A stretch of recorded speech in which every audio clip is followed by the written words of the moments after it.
میرے لورز بھی ہیں، میرے ہیٹرز بھی ہیں. یہ عزت اللہ کی طرف سے ہے. کسی کی ذلت ہے تو وہ اللہ کی طرف سے ہے. ان کے لیے ضرورت ہے کہ نوک نوک کہ ہم نے جو کچھ بھگتنا تھا، جو کچھ بیڈ ٹائم جو بھی ہم نے دیکھنا تھا وہ دیکھ چکے ہیں. حسن ایوب خان کے تمام دیکھنے والوں کو السلام علیکم. ناظرین، ملٹیپل سٹوریز کے ساتھ آپ کی خدمت میں حاضر ہوں. سب سے پہلے خبر کہ اگر بات کی جائے تو 14 پولیس اہلکاروں کو معطل کر دیا گیا ہے کیونکہ اسمگلنگ اور منشیات کے اندر وہ لوگ ملوث پائے گئے ہیں. اور اس میں جو ضلع خیبر سے ان کا تعلق ہے، جبکہ 4 SHOs کو کوتاہی پر، ذمہ داریوں سے کوتاہی برتنے کے اوپر شو کاز نوٹسز جاری کر دی گئی ہیں. ان سے 7 دن کے اندر جو ایکسپلینیشن ہے وہ کال کی گئی ہے. اس کے علاوہ اگر بات کی جائے تو کل ہی DGI-SPR نے خیبر کے اندر اور تیرا کے اندر جو منشیات کا اور اسمگلنگ کا جو کھیل جاری ہے، اس کے حوالے سے حقائق جو ہے وہ سب کے سامنے لے کر آئے تھے. اور جب وضاحت کی تھی تو پھر آج یہ عمل جو ہے میں اس کو خوش آئندی قرار دوں گا، اس کو ویلکم کرنا چاہیے. اگلی خبر جی، علیمہ خانم جو ہیں ان کو جو تھانہ صادق آباد سے متعلق جو ان کے وارنٹ گرفتاری ہیں، ان کی تعمیل انہوں نے کر دی ہے اور اڈیالہ کے باہر وہ موجود ہوتی ہیں، لیکن جو ٹرائل کورٹ ہے اس کے اندر نہیں پہنچتی، یعنی انسداد دہشت گردی کی عدالت میں نہیں پہنچتی. اس مرتبہ بھی DSP صاحب جو ہیں وہ لے کر آئے وارنٹ اور ان کو تعمیل کروایا اور تعمیل کروا کے جناب وہ چلے گئے. اب 6 نومبر کو اس مقدمے کی سماعت اب دیکھتے ہیں کہ اس مرتبہ بھی پیش ہوتی ہیں علیمہ خانم یا پتلی گلی سے رائے فرار اختیار کرتی ہیں. علیمہ خانم کی بات کرتے ہیں جی. اگلی بات ان کی یہ ہے کہ علیمہ خانم نے اسد عمر پر، فواد چودھری پر اور جو دیگر جو لوگ ہیں، یعنی عمران اسماعیل صاحب یا مولوی محمود صاحب، جو بھی ان کا نام میں شاید غلط لے رہا ہوں، ان سے متعلق جو ہے وہ اپنی جو ہے وہ لب کشائی کی ہے اور اس کو ان کو کنڈیم کیا ہے. ان کہتے ہیں ان سے متعلق بات کرنے کی ضرورت نہیں ہے، یہ تو بھاگے ہیں لوگ، اور ان کو برا بلا کہا جی انہوں نے طریقے سے. اور اس کی وجہ جو ہے وہ مجھے سمجھ نہیں آئی کہ وہ کیوں کہہ رہی ہیں. حالانکہ جب آپ کوئی ایسی کوشش کر رہا ہو، کوئی شخص جو کہ اس وقت جس کا رول پوزیٹیو ہو، جو کہ اس وقت ملک کے اندر پولرائزیشن جو ہے اس کو کم کرنے کے لیے کہ چند لوگ کوئی ایفرٹ کر رہے ہیں، تو ان کو کرٹیسائز کرنا تو مناسب نہیں ہے. لیکن علیمہ خانم نے کیا کہا، آئیے سنتے ہیں. آپ کو ان کی بڑی فکر ہے جو جیلوں میں بیٹھے ہوئے ہزاروں لوگ، آپ ان کی کیوں نہیں فکر کر رہے ہیں؟ جنہوں نے جنگ لڑی ہے اور جنہوں نے جیل کاٹ رہے ہیں، جن کے گھر ٹوٹے ہیں، جنہوں نے جو اتنا ظلم سہا ہے، جن کی فیملیز پیچھے غربت میں بیٹھی ہوئی ہیں، آپ نے کبھی ایک دفعہ ان کا سوال نہیں پوچھا؟ جو عمران خان کے لیے جنگ لڑ رہے ہیں پچھلے 2.5 سال سے، جو پاکستان کے لیے جنگ لڑ رہے ہیں، مجھے سمجھ نہیں آتی آپ ان کے بارے میں کیوں نہیں پوچھ رہے؟ آپ کیا یہ دیکھیں، آپ صحافت کر رہے ہیں نا، پہلے آپ یہ بتائیں کہ آپ انسانیت کر رہے ہیں کہ نہیں کر رہے ہیں؟ آپ کا کیا میڈیا کی ذمہ داری ہے انسانیت؟ جن لوگوں کو گولیاں لگی ہیں، چاہے مرید کے میں ہو، چاہے کشمیر میں ہو، چاہے 9 مئی کا ہو، چاہے 26 نومبر کو ہو، آپ نے اگر کھڑے ہونا ہے نا صحافت میں، انسانیت کے لیے کھڑے ہوں اور آپ کی صحافت انشاءاللہ چمک جائے گی. یہ تو صحافیوں کو ہی انہوں نے جو ہے وہ تنقید کا نشانہ بنا دیا. علیمہ خانم ویسے کمال ہی کرتی ہیں. اب پھر انہوں نے کہا جی کہ عمران خان صاحب کے جو ٹویٹر ہینڈل ہے اس سے متعلق وہ کہتی ہیں کہ کون سی ایسی باتیں انہوں نے کی ہیں جو کہ ملک دشمنی کے مترادف ہیں یا ملک کی مفاد کے برعکس انہوں نے بات کی ہے. وہ کیا فرما رہی ہیں، آئیے سنتے ہیں. ہم نے کہا تھا سلمان راجہ صاحب کو کہ جب آپ پوچھیں گے یہ ضرور پوچھنا کہ کون سا کانٹینٹ اس کے اندر عمران خان جو ٹویٹر بھیجتے ہیں، جو اپنے ملک کی فکر میں ایک ٹویٹ لکھتے ہیں، جو اپنے ملک کے لیے ٹویٹ لکھتے ہیں، کبھی انہوں نے اپنی ذات کے لیے نہیں لکھا.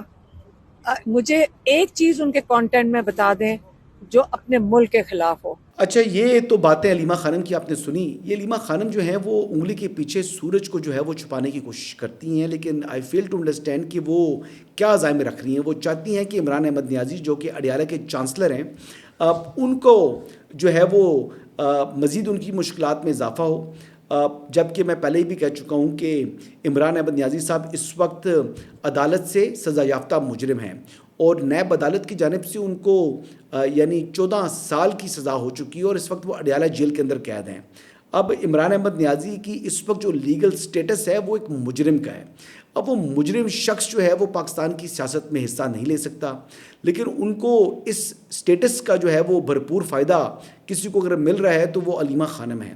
علیمہ خانم نے اس وقت پارٹی کے اوپر اپنی گرفت مضبوط کی ہوئی ہے اور وہ ہر گزرتے دن کے ساتھ اپنی گرفت کو مزید مضبوط کرتی جا رہی ہیں. کسی سیاسی شخصیت کو عمران احمد نیازی سے ملاقات کی اجازت نہیں ہونی چاہیے جیل مینول کے مطابق. اور اگر کوئی لوگ اس سے متعلق جو سوالات اٹھاتے ہیں میرے خیال کے مطابق وہ یعنی حقیقت کے برعکس اور قانون اور جو لیگلٹیز ہیں ان کو پسے پش ڈال کر یہ بات کرتے ہیں. اچھا جی, اب آج جو ہمارے انفارمیشن منسٹر ہیں عطا اللہ تارڑ صاحب, وہ بھی فرما رہے تھے کہ جناب سہیل آفریدی صاحب 9 مئی کے اندر ملوث تھے اور کور کمانڈر ہاؤس کے باہر موجود تھے. اب سوال جو ہے وہ چند سوالات اٹھتے ہیں کہ یہ سہیل آفریدی صاحب کور کمانڈر ہاؤس تھے تو یہ حکومت کو آج کیوں ان کے علم میں یہ بات آئی؟ ان کے وزیر اعلیٰ بننے سے پہلے یہ بات, یہ حقائق منظر عام پر کیوں نہیں لائے گئے؟ اور اگر وہ کور کمانڈر ہاؤس کے اندر موجود تھے اور وہاں پر توڑ پھوڑ کر رہے تھے یا اس موقع کے اوپر وہاں پر موجود تھے تو پھر ان کو اس وقت تک کس نے سہولت کاری فراہم کی اور کیوں فراہم کی؟ یہ بنیادی سوالات ہیں جن کے جواب حکومت کو دینے چاہیے. لیکن ایک چیز میں اس میں یہ بات کروں گا کہ عطا تارڑ صاحب پہلے کیا کہہ رہے ہیں یہ بات سن لیں اور پھر اس پر اپنا تجزیہ دیتا ہوں. جب کوئی جرم سرزد ہوتا ہے تو وہ یہ بات نہیں دیکھی جاتی کہ آپ کس عہدے پر فائز ہیں. اور دیکھیے وہ ویڈیو وزیر اعلیٰ کے پی سہیل آفریدی نے خود لگائی کور کمانڈر ہاؤس جانے کی. سوشل میڈیا پر کنفیوز کیا گیا زمان پارک کی ویڈیو کے ساتھ. یہ دونوں ویڈیوز موجود ہیں آن ریکارڈ. زمان پارک کی الگ موجود ہے, کور کمانڈر ہاؤس کے الگ موجود ہے. جس طرح کسی بھی ملزم کا ٹرائل چلتا ہے ایک فیئر ٹرائل ہونا چاہیے اس بات کا, اور دودھ کا دودھ اور پانی کا پانی ہونا چاہیے کہ آپ اس آڑ میں نہیں چھپ سکتے کہ میں وزیر اعلیٰ ہوں. بالکل ایک کسی بھی شہری کی طرح یہ ایک قانونی کارروائی اس پہ بنتی ہے تو قانون کے مطابق جو ہے اس معاملے کو چلنا چاہیے. یہ عطا تارڑ صاحب کی آپ نے گفتگو سنی. چلیں وہ تو کہہ رہے ہیں جی کہ وہ زمان پاک کی الگ ویڈیو ہے اور کور کمانڈر ہاؤس کی الگ ویڈیو ہے اور اب وہ اس آڑ میں چھپ نہیں سکتے کہ وہ وزیر اعلیٰ ہیں, تو یقینی طور پر وہ چھپ تو نہیں سکتے کیونکہ کوئی امیونٹی یعنی استثناء حاصل نہیں ہوتا وزیر اعلیٰ صاحب کو. اور دوسری چیز امپورٹنٹ یہ ہے کہ کوئی بھی یعنی کرمنل کیس, کوئی فوجداری مقدمہ زائد المیعاد نہیں ہوتا, یعنی وہ ٹائم بارڈ نہیں ہوتا. تو جب بھی یعنی اس جرم سے متعلق جب حقائق منظر عام پر آتے ہیں وہ کسی وقت بھی آ جائیں تو پھر وہ جو مجرم ہے اس کو انصاف کے کٹہرے میں کھڑا کیا جاتا ہے اور وہ شخص جو وہ ملزم انصاف کے کٹہرے میں آ جاتا ہے. اور بظاہر مجھے اگر یہ بات درست ہے, اگر یہ ویڈیو درست ہے جس کا وہ حوالہ دے رہے ہیں جو کہ اختیار ولی صاحب بھی دے رہے ہیں اور عطا تارڑ صاحب بھی دے رہے ہیں, تو پھر اس کا مطلب یہی ہے کہ سہیل آفریدی جو ہے وہ انصاف کے کٹہرے میں یعنی بس اب آنے کو تیار ہیں. اگلی بات جی چلتے ہیں جی کہ اس حوالے سے بیرسٹر علی ظفر صاحب جو ہیں وہ آج اڈیالہ جیل پہنچے ہیں اور انہوں نے وہاں پر جناب مختلف گفتگو کی ہے. وہ کہتے ہیں جی کہ پچھلی مرتبہ 2 فہرستیں تھیں لیکن اس مرتبہ تو ایک ہی فہرست ہے. انہوں نے کہا اس معاملے کے اندر میں الجھنا نہیں چاہوں گا, لیکن وہ عمران احمد نیازی جو کہ اڈیالہ کے چانسلر ہیں ان سے ملاقات کرنا چاہتے ہیں. وہ کیا فرما رہے ہیں آئیے سنتے ہیں. میں اپنے آپ کو سمجھتا ہوں کہ میں اس ساری معاملے سے بہت بالا تر ہوں اور میں نے زندگی میں آج تک نہ کسی کے خلاف بات کی ہے نہ کروں گا. میری کوشش ہمیشہ یہ رہے گی کہ ہماری جو جماعت ہے اس میں ایک اتحاد ہو, ہم ایک ہی پوائنٹ پہ آگے چلیں. ہو سکتا ہے غلطی سے 2 لسٹ اس دن آ گئی ہوں لیکن آج تو ایک ہی لسٹ ہے, تو آج کی بات کریں اور مستقبل. بہت شکریہ, تھینک یو سر. یہ آپ نے بات سن لیجیے بیرسٹر علی ظفر صاحب کی بھی. اب میں یہ پہلے بتا چکا ہوں کہ کوئی بھی چیز ایسی جو کہ جو شخص اس وقت سزا یافتہ مجرم ہے تو وہ جیل مینول کے تحت ان سے کسی قسم کی بھی اسٹیٹ افیئرز میں یا سیاست کے اندر وہ یعنی حصہ نہیں لے سکتے.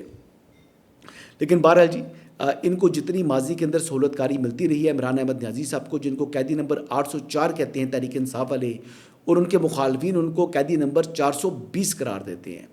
اب وہ 420 ہیں یا 804 ہیں یہ فیصلہ تو بعد میں کر لیں گے، لیکن ایک فیصلہ کم از کم جو ہے وہ یہ ضروری ہے کہ کیا اس ملک نے آئین اور قانون کے مطابق چلنا ہے، کیا جیل کے اندر ملاقاتیں جیل مینول کے تحت ہوں گی یا ایک سیاسی جماعت کی خواہش کے مطابق. تو میرے خیال کے مطابق سیاسی جماعت کی جو خواہش ہے وہ اپنی جگہ، لیکن جیل مینول کے تحت ان کو سیاست میں حصہ لینے کے لیے جو ہے وہ ان کی اجازت نہیں ہے، اور نہ ہی ان کو کسی سیاسی شخصیت سے ملاقات کی اجازت ہے. تو بہرحال یہ معاملہ جو ہے اسی طرف بڑھے گا. آگے بڑھتے ہیں جی. آرٹیکل 243 کے حوالے سے بڑی باتیں ہو رہی تھیں، تو آرٹیکل 243 میں ترمیم کیوں ناگزیر ہے، اس پر میں کچھ باتیں کرنا چاہوں گا. اور رات کو میں نے ٹویٹ بھی کیا تھا، I was the first one کہ جس نے یہ بات واضح کی کہ آرٹیکل 243 میں جو ترمیم کی جا رہی ہے اس کے اوپر جو تنقید ہے یہ ایسے پروپیگنڈا ہے، اور اس کے اصل حقائق کیا ہیں وہ میں آج آپ کے سامنے پیش کرتا ہوں. ایک تو جو آرٹیکل 243 جب انسرٹ کیا گیا تھا کانسٹیٹیوشن کے اندر، تو اس وقت تو یعنی جو دنیا میں جنگیں ہوتی تھیں وہ روایتی جنگیں تھیں، اور اس میں جو آرم فورسز تھیں وہ بھی جو ہے ان کا ڈھانچہ وہ روایتی جنگ کے لیے بنایا گیا تھا. لیکن اب جو وقت گزر چکا ہے تو 27ویں یعنی ترمیم کیوں ضروری ہے، اور 243 کے اندر ترمیم کیوں ناگزیر ہو چکی ہے، اور اس کو جانچنے کی ضرورت ہے. کہ پہلی بات یہ ہے کہ جو تنقید کرنے والے ہیں ان کو یہ سمجھنا چاہیے کہ پارلیمنٹ کا استحقاق ہے کہ وہ جب چاہے کسی بھی آرٹیکل کے اندر ترمیم کرے. اگر عددی اکثریت ان کے پاس موجود ہے تو یہ ترمیم کرنے ان کا جو ہے وہ رائٹ ہے. اور جب بھی کسی چیز کی ضرورت محسوس ہو، یعنی اب کنونشنل وارفیئر تو ہے نہیں، اس وقت بات یہ ہے کہ مختلف ڈومینز کے اندر جو ہے وہ جنگیں ہو رہی ہیں. گوریلا وارفیئر کے اندر جنگ ہوتی ہے، سائبر سپیس میں جو ہے وہ وارفیئر کا حصہ ہے، اس میں انفارمیشن وارفیئر ہے، اس میں جو آپ کو سینرجی ریکوائرڈ ہے تینوں آرم فورسز کی. تو اس کے لیے یعنی اب نئی جو ڈومینز ہیں ان کے ساتھ ان تمام چیزوں کو سنکرونائز کرنے کے لیے آپ کو 243 کا جو ڈھانچہ ہے اس کو تبدیل کرنے کی ضرورت ہے. اور اس وقت 243 کے حوالے سے جو موو ہے جو حکومت لے کر آ رہی ہے، جس کو پبلکلی اناؤنس کیا بلاول بھٹو زرداری نے، تو اس کے بعد میرے خیال کے مطابق جو لوگ تنقید کر رہے ہیں ان کو یہ سوچنے کی ضرورت ہے کہ جو آپریشن بنجان مرصوص یا مارکہ حق کے اندر جو گو کہ ہم نے ہندوستان کو گھٹنوں پر لے کر آئے، لیکن اس کے باوجود ہمیں جو اپنی کمیاں محسوس ہوئیں ہم نے ان کو دور کرنا ہے. اور ان کو دور کرنے کے لیے اگر ہم ایک ایسا سٹرکچر لے آئیں آرٹیکل 243 کے اندر جو کہ جس کو آئین کا تحفظ حاصل ہو، اور جس سے جو آپ کی جو کمانڈ ہے اس کا سٹرکچر جو ہے وہ مضبوط بھی ہو جائے اور بر وقت فیصلے بھی وہ کر سکے، تو میرے خیال سے یہ ون ون سچویشن ہے اور یہ ناگزیر ہے. اور یہ ایک اچھی ایفرٹ حکومت کرنے جا رہی ہے. اگر اس کو کامیابی ہوگی تو یقینی طور کے اوپر یہ خاصی خوش آئند ہے اس وقت، کیونکہ پاکستان کی یہ ضرورت بھی ہے، اور ایک منظم اور مربوط حکمت عملی جو ہے وہ موجودہ چیلنجز کا سامنے کے لیے ہمیں اپنانے کی ضرورت ہے. اور اس میں جو اسٹرکچرل چینجز ریکوائرڈ ہیں، یہ اسٹرکچرل چینجز جو ہیں یہ ضروری اس لیے ہیں کیونکہ اس ٹائم اگر آپ دیکھ لیں تو پاکستان کو ایسٹرن اور ویسٹرن دونوں بارڈر سے تھریٹس ہیں.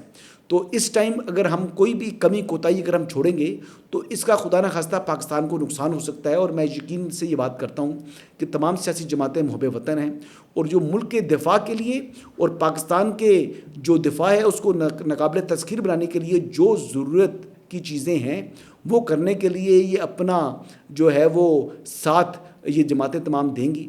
اور اس حوالے سے ایک اچھی جو ہے وہ انسان کو امید رکھنی چاہیے.